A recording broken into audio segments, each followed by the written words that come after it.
CPI నేత నారాయణ సంచలన వ్యాఖ్యలు చేశారు. కాళేశ్వరం 7 పిల్లర్లు కుంగిపోతే ఏం కొంపలు మునిగిపోయాయని కేసీఆర్ అనడం ఎంతవరకు సమంజసమన్నారు. ముఖ్యమంత్రిగా చేశావా చప్రాసివా అంటూ కామెంట్ చేశారు. అహంకారం, అవినీతి ఈ రెండే బీఆర్ఎస్ ను ఎన్నికల్లో ఓడించాయన్నారు. గతంలో కాళేశ్వరం ప్రాజెక్టు చూడడానికి వెళ్తే కనీసం లోపలికి కూడా రానిలేదన్నారు. ప్రాజెక్టు విషయంలో అంత గోప్యత ఎందుకు పాటించారని మండిపడ్డారు నారాయణ.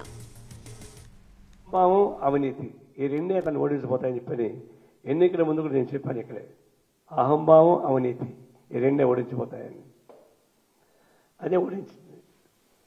ఇప్పుడు అవినీతి ఏమైంది? కాళేశ్వరం జరుగుతూ ఉంది.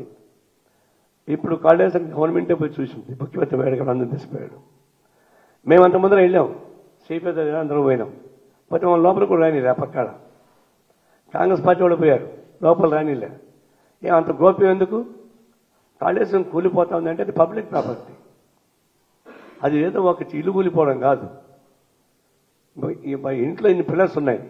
ఒక పిల్లర్ పోతే ఇక్కడ కాపురం చేస్తామను భయం ఉండదా?